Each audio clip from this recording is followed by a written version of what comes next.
Welcome to Layer the Alchemist, where we discuss all things heavy metal and hard rock.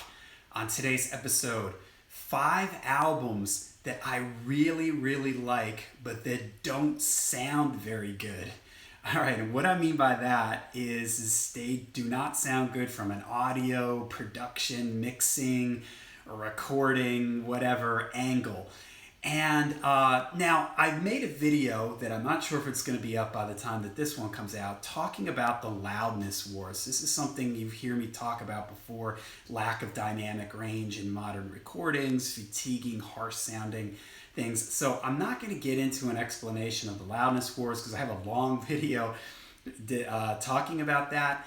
And for this list, I didn't want to pick any bands that the mix has suffered from that, because honestly a lot of modern, practically every modern recording that I hear anymore is dynamically compromised, and so I didn't pick any newer albums. I went with all albums from the 70s and the 80s because this was way before the loudness wars had started and the lack of dynamic range. And this is when stuff was being recorded on analog, so before CDs.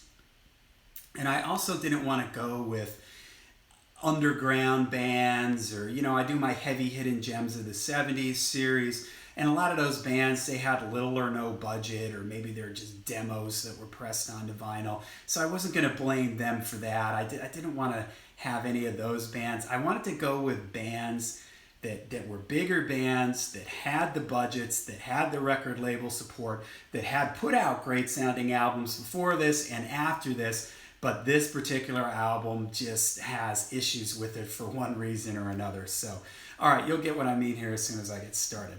All right, the first one. This is one of my favorite albums from this band, the Rolling Stones' Exile on Main Street. I absolutely love this record. It's an awesome album to just sort of, in some ways, the weird production on it adds a little bit to the character of the record, but the production of it is just sort of all over the place. And considering the Stones were the biggest band in the world at that point, they certainly had the money. And the story goes that they rented a place, I think it was in France, and the band was going through all kinds of drug issues, and you can really sort of feel it when you listen to this record. It's an awesome record. I love the whole thing. It's a great album to listen to from beginning to end. It doesn't have a whole lot of big radio hits on it, but it's just a really cool record. But man, the production on it, it's really kind of lo-fi and cloudy at times, and there's a lot of inconsistency in the production. One song sounds pretty decent,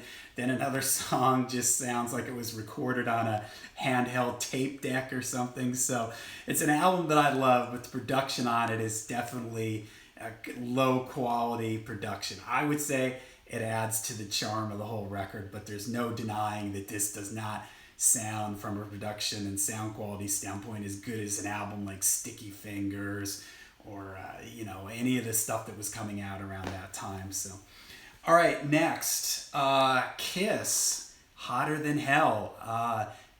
You could almost say any of the first 3 Kiss albums are very lo-fi from a production standpoint. And out of those first 3 Kiss records, I'm actually not a huge fan of the first 2 Kiss, the other 2 Kiss albums from the early era, but this one I really like. I think there's a lot of great songs on this. And again, the production, sort of the cloudy, murky production, maybe adds to the vibe a little bit of this record. But man, the drums on this record, in my opinion, do not sound good. They are very far away, very tiny.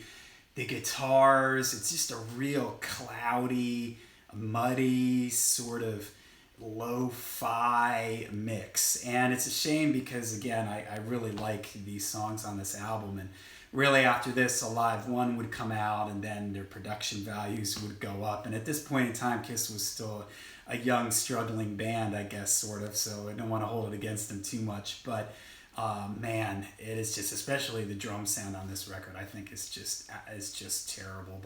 But a great record and some really great songs on it. So, all right, next. And this one is sort of suffers from just the time, the era that it was released in. And that's the first Cream album, Fresh Cream.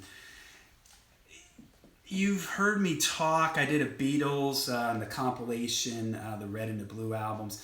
And I think I talked on that about how back at this time, people were recording albums in mono. And the stereo mixes were often an afterthought. So the band would be there for the mono mix because that's what everybody had on their stereos at home. A stereo record player was considered like an audiophile luxury, high-end type of thing. So when these bands like the Beatles and Cream would mix their albums to stereo, a lot of times they just dumped like just the vocals hard panned on one channel and all the instruments on another. And that's the way that this album is. And in stereo, it is just really hard to listen to this album because it is so weird with everything panned so hard to one side and the other that it's just like, and forget about listening to it with headphones on. It's almost impossible to listen with headphones on. This is the stereo version. I actually found a copy of the mono version in really great shape, and the mono version sounds fantastic. I love this record. Jack Bruce, Ginger Baker, Eric Clapton. Great songs, but whoa, it is so distracting listening to it on this stereo version of this record. And I made another video where I talked about bands that I didn't like right away and then, got into later on. And I mentioned Cream. And I think part of that was like hearing some of these songs from this first record, and the mix was just so out there and off. Like the Beatles stuff, the stereo Beatles stuff, or the early Beatles stuff, it's a little strange, but it works a little bit better. Here, for whatever reason, it is just really offsetting, and it's just really, it's distracting, which is a shame because it's a great record. So if you have a chance to hear this in mono, get it in mono. It's amazing that there isn't, I don't think that they've put out a mono CD version of this. Like, I think they put out a box set not that long ago, and I don't think maybe the mono version was in that, but they definitely should just release like a 2-disc set, leave the stereo version on it, and then also have the mono version because it sounds so much better, the mono version. All right, here's a legendary bad sounding record from a very big band. I actually really like this record. Some people cannot get past the production on this. It really ruins it for them. I'm talking about Black Sabbath, Born Again. Wow, this album sounds like it is just underwater or something. It is fuzzy, muffled, and just submerged under murk or something. For me, it sort of adds to the darkness of the whole record in some ways, but there's no denying that there's the mix on this. Something went catastrophically wrong, and the band talks about how they had to rush out on tour. All of a sudden, they heard their album on. They weren't there for the final mixing and mastering. They heard it on the radio and were just aghast and horrified. And I get it because like it is just so cloudy and murky, and the guitars are real fuzzy, not in a cool distortion way, but it's just a really bizarre mix.